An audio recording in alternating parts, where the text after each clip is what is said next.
সাদাকাল্লাহুল আলিয়্যুল আযীম।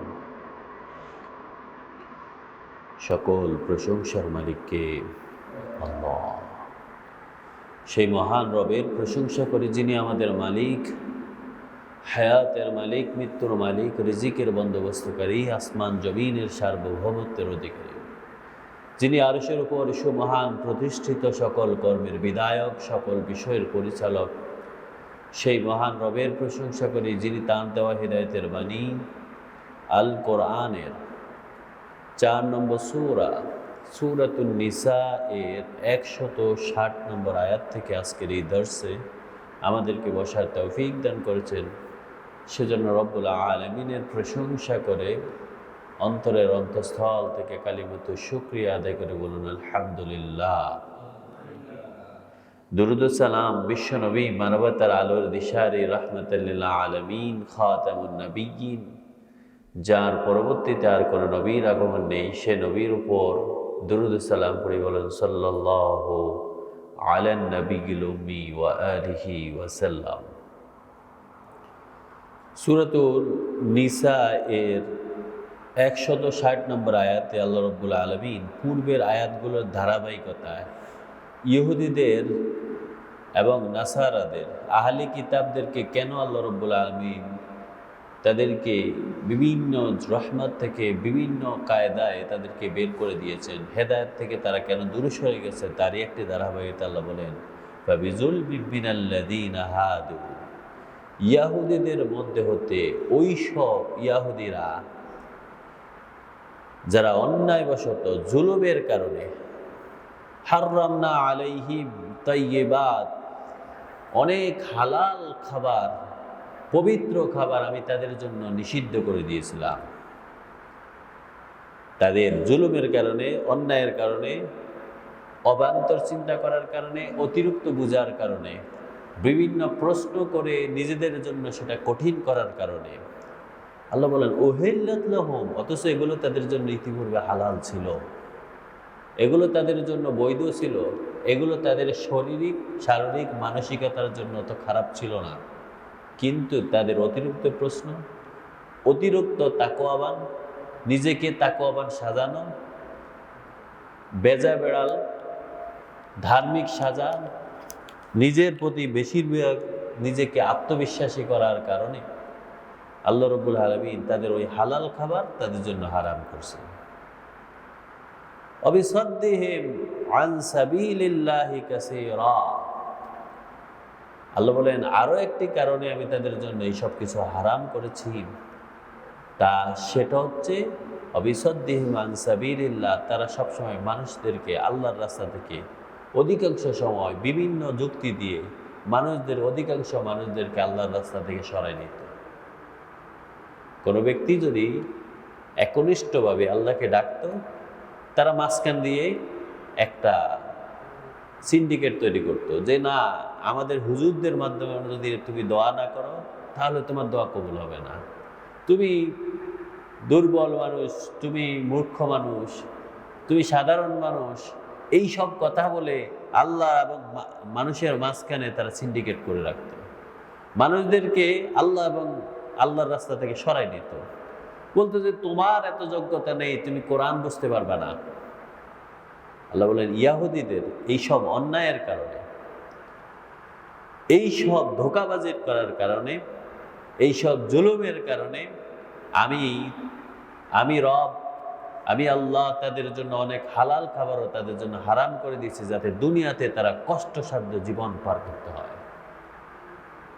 ইহুদিদের এই ঘটনাগুলো আল্লাহ আমাদেরকে শোনানোর কারণই হচ্ছে যাতে আমাদের মধ্যে এই রকম অবান্তর চিন্তা, এই রকম অন্যায়মূলক চিন্তাধারা যেন আমাদের মধ্যে না আসে। আল্লাহ কেন আমাদেরকে পূর্বের নবীদের কাহিনীগুলো আমাদেরকে শোনাচ্ছে? এগুলো হচ্ছে আমাদের জন্য উদাহরণ। ওই সব জাতিরা শ্রেষ্ঠ জাতি ঘোষণার পরেও কারা লাঞ্ছিত হয়েছে কেন? এই ধরনের অবান্তর চিন্তা করার কারণে, এই ধরনের অর্বাচীন চিন্তা করার কারণে আল্লাহ বলেন তাদের ওই জুলুমের কারণেই তাদের জন্য হালাল খাবার তাদের জন্য হারাম হয়েছে, দুনিয়ায় যাতে তাদের জন্য কষ্টসাধ্য হয়, সংকীর্ণ হয়ে যায়, দুনিয়া যাতে তাদের জন্য আর সুখের জীবন না হয়।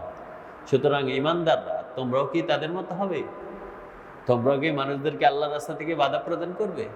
তোমাদের ইজমগুলোকে তোমরা মানুষের সামনে উপস্থাপন করবে আল্লাহর ইজম থেকে, আল্লাহর আইন থেকে, তোমাদের আইনকে তোমরা বড় মনে করে তোমরা মানুষদেরকে আল্লাহর রাস্তা থেকে বাধা প্রদান করবে। যদি করো তাহলে ইহুদিদের মতো লাঞ্ছিত হবে, অপমানিত হবে। সংখ্যায় লক্ষ লক্ষ কোটি হলেও তোমরা ওই সাধারণ ইহুদিদের কাছে কিংবা অন্য জাতিদের কাছে মাথা নত করতে বাধ্য হবে। আল্লাহ বলেন আরো কিছু কারণে তাদেরকে আমি নিষিদ্ধ করেছি, তাদেরকে শ্রেষ্ঠ জাতি থেকে তাদেরকে নিকৃষ্ট জাতিতে পরিণত করেছি, দুনিয়ায় তাদেরকে সুখ শান্তি দেই নেই, অপমানিত করেছি, লাঞ্ছিত করেছি। সেটা হচ্ছে ওয়াকজিহিমুর রিবা, সুদ গ্রহণের জন্য, সুদের প্রচলন করার জন্য।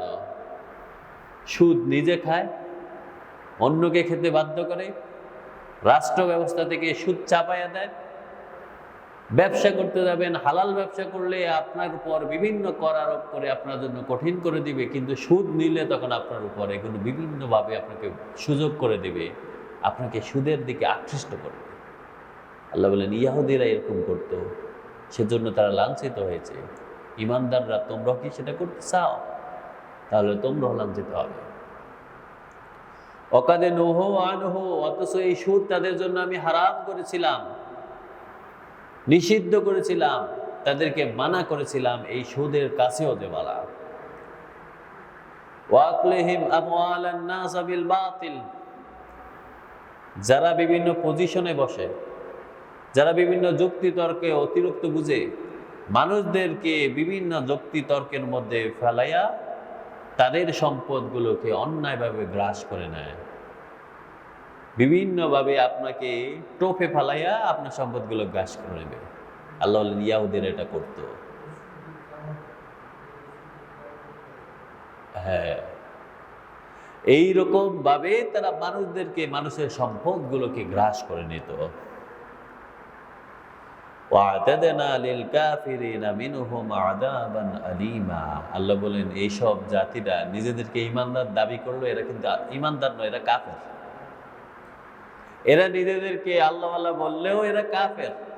এইসব কাফেরদের জন্য আমি জাহান্নামের যন্ত্রণাদায়ক, বেদনাদায়ক শাস্তি নির্ধারণ করে রেখেছি।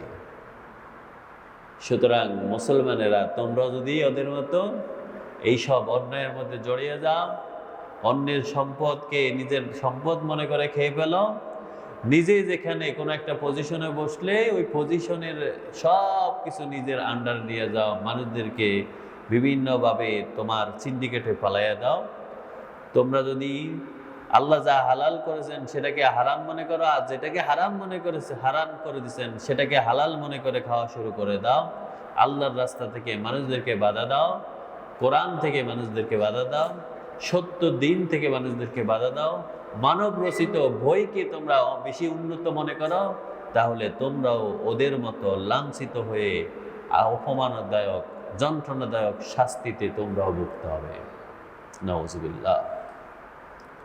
আল্লাহ বলেন ওয়ালাকিন্নার রাসিখুনা ফিল ইলম, তবে অনেক জ্ঞানবান ব্যক্তি রয়েছে, জ্ঞানের ধন ভাণ্ডারে যারা গভীরতা পেয়েছে, গভীরভাবে তারা যারা জ্ঞান অর্জন করেছে, যারা কোরআনের জ্ঞান অর্জন করেছে, আল্লাহ বলেন ওয়ার-রাসিখুনা ফিল ইলম, জ্ঞানের উন্নত স্তরে যারা পৌঁছে গেছে, মিনহুম, সেটা ইহুদি খ্রিস্টান যেই হোক না কেন, ওয়াল মুমিনুন, এবং মুমিন যারা অধিক জ্ঞানী কিন্তু মুমিন নয়, এইরকম নয়। মুমিন হওয়া শর্ত। ইউমিনুনা বিমা উনজিলা ইলাইক, ও নবী, এরা কখনো আপনার কাছে এমন অবান্ত চিন্তা নিয়ে আসে না যে আপনাকে এসে বলবে যে ও নবী আপনি আমাদেরকে একটা কিতাব এনে ধরাই দেন, তারপর আমরা বিশ্বাস করব। বরং আপনার উপর যা কিছু আমি নাজিল করেছি, যেই বিধানগুলো আপনাকে আমি দিয়েছি, তারা সাথে সাথে সেটাকে বিশ্বাস করে। যারা ঈমানদার, জ্ঞানের ধনভাণ্ডারে যারা গভীরতায় প্রবেশ করেছে, সেই সব ব্যক্তিরা আপনার কাছে যা কিছু নাজিল হয়েছে তার প্রতি বিশ্বাসী হয়। অমা উনজিলা মিন ক্বাবলিক, এবং যা ইতিপূর্বে অন্যান্য নবীদের কাছে, রসুলদের কাছে আমি প্রেরণ করেছি, সব কিতাব, সব বিধানের প্রতি তারা বিশ্বাসী হয় যে আল্লাহর পক্ষ থেকে নবীরা প্রেরিত হয়েছে। ওয়াল মুকিমিনাস সালাতা, সালাত কায়েমকারী তারা। সালাত নিজে পড়ে, নিজের সন্তানদেরকে পড়ায়, নিজের পরিবারের সকল সদস্যদেরকে পড়ায়, নিজের অধীনস্থ লোকদেরকে পড়ায়, বন্ধু বান্ধবদেরকে পড়তে উদ্বুদ্ধ করে, এমন জায়গাগুলো তৈরি করে দেয় যাতে মানুষ আকৃষ্ট হয়ে সালাত পড়ে। আল্লাহ বলেন এই সব সালাত কায়েমকারী ঈমানদার, ওয়াল মুতুনা যাকাতা, যারা নিজেদের সম্পদগুলোকে, যাকাতগুলোকে, সাদাকাগুলোকে আদায় করে দেয়, ওয়াল মুমিনুনা বিল্লাহ ওয়াল ইয়াউমিল আখির, এবং যারা আল্লাহ এবং তার এই আখিরাতের প্রতি, আল্লাহ এবং আখিরাতের প্রতি পূর্ণাঙ্গ ঈমানদার, বিশ্বাসী, সকল কাজ করতে গিয়ে বারবার চিন্তা করে আমার রব কি আমার এই কাজটি পছন্দ করবে কিনা, গ্রহণ করবে কিনা, আখিরাতে কি আমি এই কাজের জন্য ধরা পড়বো কিনা, এই কাজের জন্য কি আমি পাকড়াও পড়বো কিনা। যদি তাদের এই বিশ্বাসগুলো থাকে, আখিরাত, আল্লাহ, ঈমানদার হয়, সালাত কায়েমকারী হয়, আল্লাহর রসুলের উপর যা কিছু নাজিল করেছে কিংবা রসুলের পূর্বে যা কিছু নাজিল হয়েছে সকল বিষয়ের উপর যদি তারা ঈমানদার হয়, জ্ঞানের পরিপূর্ণতা অর্জন করে, আল্লাহ বলেন উলাইক, ও নবী এদেরকে চিনে রাখেন, এরা উলাইকা সানুতিহিম আজরান আযীমা, এদের জন্য ঘোষণা রয়েছে, এদের জন্য আমার পক্ষ থেকে ঘোষণা রয়েছে, অচিরে আমি তাদেরকে মহা পুরস্কারে ভূষিত করব। সুবহানাল্লাহ, আল্লাহ যেন আমাদেরকে তাদের অন্তর্ভুক্ত করে নেন। আমিন আমিন। ইন্না আওহাইনা ইলাইক, ও নবী আপনার কাছে আমি ওহী প্রেরণ করেছি, আপনার কাছে আমার ওহী এসেছে, কামা আওহাইনা ইলা নূহ, যেমন ভাবে প্রেরিত হয়েছে ওহী হযরত নূহ আলাইহিস সালামের উপর, ওয়ান নাবিয়িনা মিন বাদিহি, এবং নূহ আলাইহিস সালামের পরবর্তী যত নবী এসেছেন সব নবীদের কাছে যেমন ভাবে ওহী এসেছে, আপনার কাছে ওই ধারাবাহিকতায়, ওই সিস্টেমে, ওই ফেরেশতা দিয়ে, ওই একক, ওই সিস্টেমে আপনার কাছে আমি ওহী প্রেরণ করেছি। وأوحينا إلى إبراهيم وإسماعيل وإسحاق ويعقوب والأسباط, তেমনি ভাবে আমি ওহী প্রেরণ করেছি ইব্রাহিম, ইসমাইল, ইসহাক, ইয়াকুব এবং তার বংশধরদের প্রতি, ঈসা ওয়া আইয়ুব ওয়া ইউনুস ওয়া হারুন ওয়া সুলাইমান, ওহী প্রেরণ করেছি আমি ঈসা, আইয়ুব, ইউনুস, হারুন এবং সুলাইমান আলাইহিস সালাম, তাদের সবার কাছে আমার পক্ষ থেকে যেমনভাবে ওহী এসেছে, নবী আপনার কাছেও ঠিক তেমনভাবে আমি ওহী প্রেরণ করেছিলাম। এই ওহী ধারাবাহিকতায় আপনি তেমনভাবে নবীদের মতো নবী হিসাবে এসেছেন। ইহুদিরা আপনার কথা মানুক আর না মানুক, আপনার কাছে অবান্তর প্রশ্ন করে আপনাকে কষ্ট দিক অথবা না কষ্ট দিক, আপনি কিন্তু সকল নবীদের ধারাবাহিকতায় আপনি শেষ নবী। ওয়া আতাইনা দাউদা যাবুরা, আল্লাহ বলেন এই ধারাবাহিকতায় আমি দাউদকে যাবুর কিতাব দিয়েছিলাম। দাউদের কথা স্পষ্ট করে প্রকাশ করলেন, যাতে ওই শনিবারের বাড়াবাড়ির দিনটা আল্লাহ জানাই দিলেন। শনিবারের দিন দাউদ আলাইহিস সালাম যে তেলাওয়াত করতেন, ওরা যে ভাড়াবাড়ি করলো, যার কারণে তাদেরকে বানরে পরিণত করা হলো। তেমনইভাবে নবী আপনার কাছে যে কিতাব প্রেরণ করেছে, এখানেও যদি তারা বাড়াবাড়ি করে ওই দাউদের গোষ্ঠীর মতো এরাও নিপাত হয়ে যাবে। দাউদ আলাইহিস সালামের উম্মতদের মধ্যে নিকৃষ্ট ওই জাতিরা যারা কাফের, তারা যেরকম নিপাত হয়েছে, তাদের আকৃতি পরিবর্তন হয়ে বানরে পরিণত হয়েছে, যদি এই কোরআন আসার পরে, এই ওহী আসার পরে কোনো ব্যক্তি, কোনো জাতি, কোনো গোষ্ঠী, কোনো দল আল্লাহর এই ওহী থেকে দূরে সরে যায়, ওহীর বিরুদ্ধে স্মরণ করে, আল্লাহর পক্ষ থেকে নাজিলকৃত কিতাবকে কোনোভাবে অপমান করার চেষ্টা করে, তাহলে এরাও ওই বানরে পরিণত হওয়াটা একটা সময়ের ব্যাপার। অরসুলান, আল্লাহ বলেন এমনভাবে অনেক রসুল, সকল রসুলদেরকে আমি প্রেরণ করেছি। কদ কসাসনাহুম আলাইক মিন ক্বাবল, যাদের অনেকের গল্প আমি, যাদের অনেকের কাহিনী, অনেক জাতির কথা আপনাকে আমি ইতিপূর্বে জানিয়েছিলাম। অরসুলান লাম নাকসুসহুম আলাইক, এমন অনেক নবী আছে, অনেক রসুল আছে যাদের কথা আমি কিন্তু এখনো আপনাকে বলি নাই।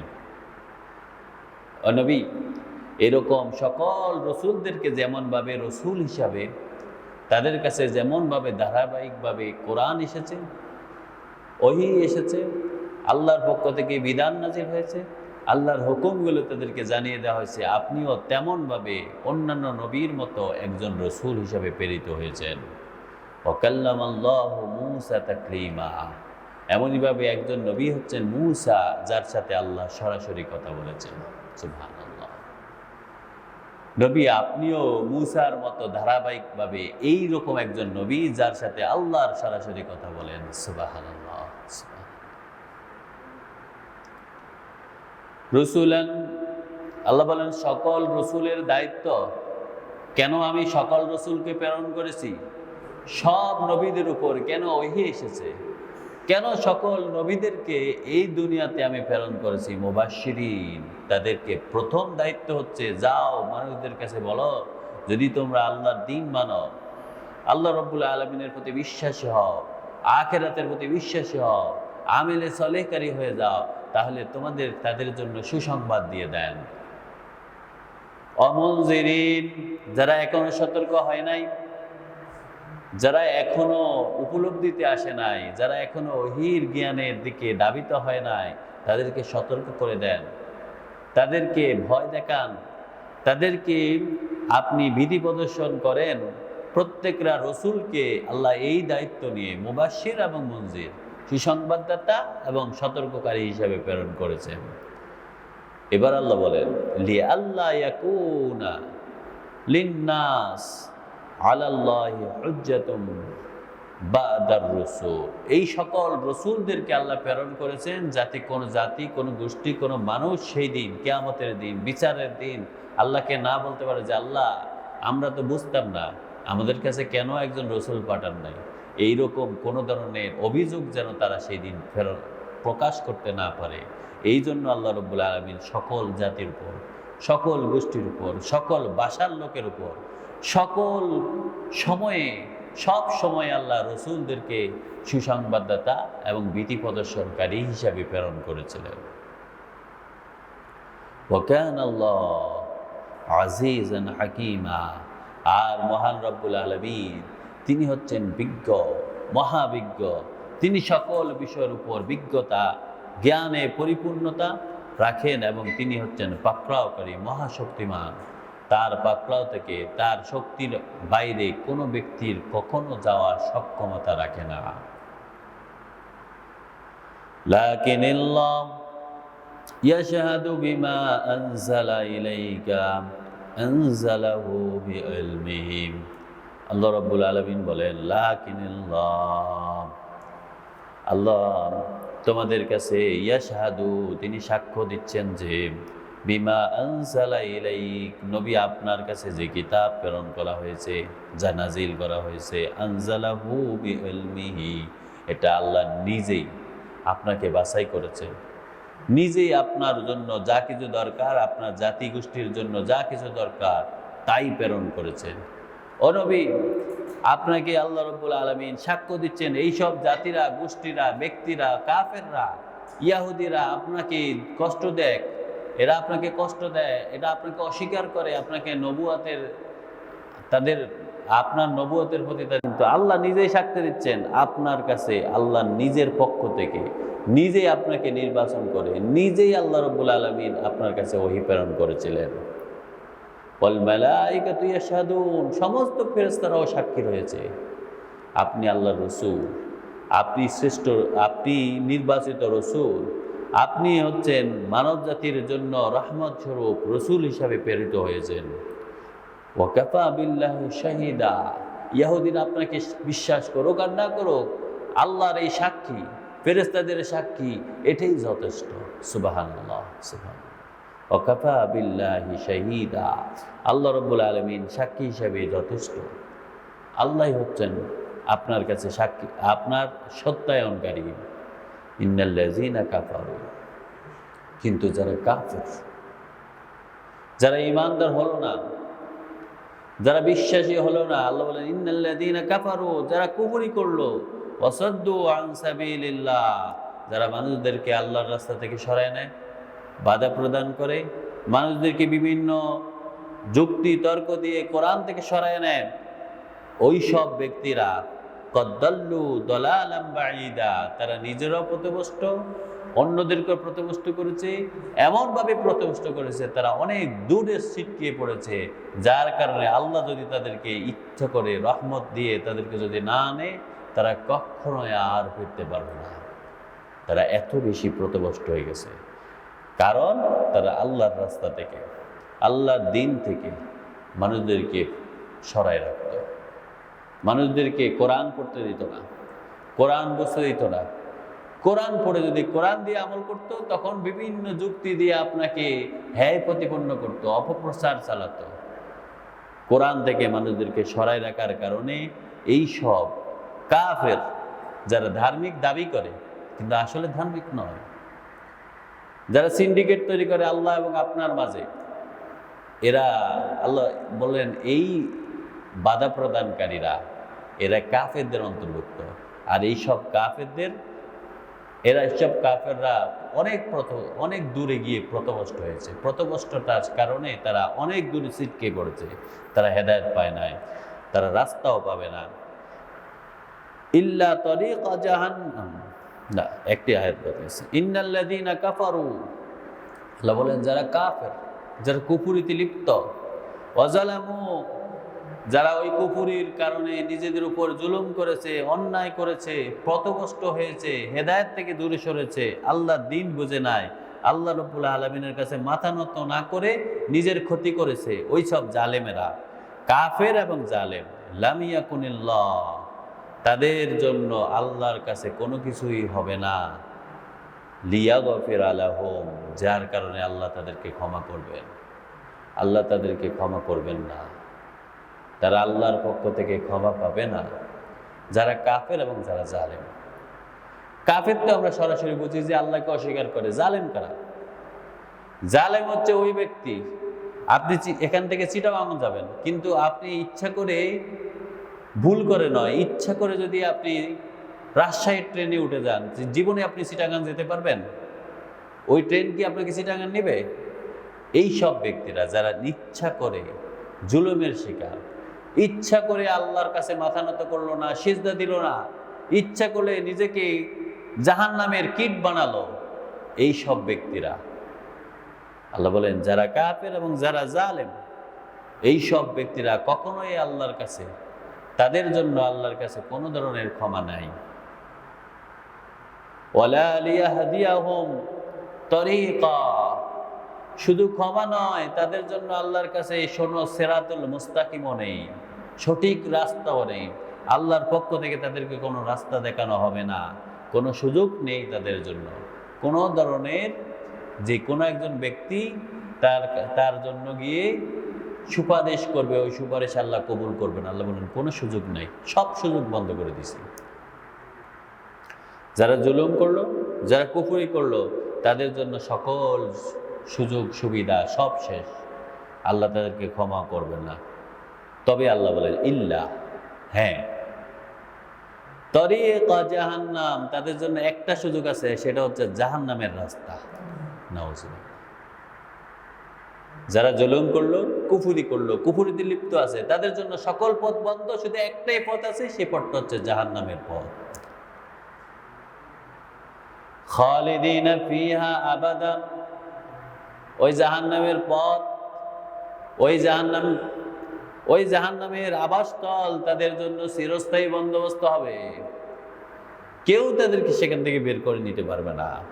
ওয়া কানা যালিকা আলাল্লাহি ইয়াসীরা, আল্লাহ বলেন সে কি মনে করে সে রাস্তা মরে গেলে মাটির সাথে মিশে যাবে, পচে যাবে? আমি তারে বের করে আনতে পারবো না, এটা তো আমার কাছে সামান্য ব্যাপার। এটা আল্লাহর কাছে খুবই সামান্য। ডাক দিবেন আর সাথে সাথে চলে আসবে। আল্লাহ নিজেও ডাক দেওয়া লাগবে না, একজন ফেরেশতা শুধু ফু দিবেন, সাথে সাথে তারা বাধ্য হয়ে মাথা নত করে সেখানে উপস্থিত হবে। আল্লাহ বলেন আমার কাছে এটা কোনো ব্যাপার না, সবগুলোকে আমি এখানে নিয়ে আসবো। ইয়া আইয়ুহান নাস, ও মানুষেরা, কদ জাআকুমুর রাসূল বিল হক, তোমাদের জন্য আবার বলে রাখছি, আমার এই রাসূল মুহাম্মদ সাল্লাল্লাহু আলাইহি ওয়াসাল্লাম তোমাদের কাছে যথাযথ সময় যথাযথ বিষয় নিয়ে আল্লাহর পক্ষ থেকে নির্বাচিত রাসূল হিসেবে তোমাদের কাছে প্রেরিত হয়েছে। মির রাব্বিকুম, তোমাদের রবের পক্ষ থেকে তিনি এসেছেন। ফাআমিনু খায়রাল লাকুম, যদি তোমরা সাথে সাথে তোমরা এখন নবীকে মেনে নাও, ঈমানদার হও, তাহলে তোমাদের জন্য কল্যাণ বয়ে আসবে। ও মানুষেরা, তোমরা কি এখনো সরে যাবা? তোমাদেরকে আমি বলে দিচ্ছি, তোমাদের রবের পক্ষ থেকে এই নবী মুহাম্মদ সাল্লাল্লাহু আলাইহি সাল্লামকে সত্য নবী হিসেবে প্রেরণ করা হলো। তোমরা ঈমানদার হও, বিশ্বাসী হও, তোমাদের জন্য তা কল্যাণকর হবে। তোমরা জাহান্নাম থেকে বাঁচতে পারবে, তোমাদের জন্য আল্লাহর ক্ষমা থাকবে। ইতিপূর্বে যা করেছো সেটা বাদ, এখন তোমরা বিশ্বাসী হও, ঈমানদার হও, তাহলে তোমাদের জন্য কল্যাণ বয়ে আসবে।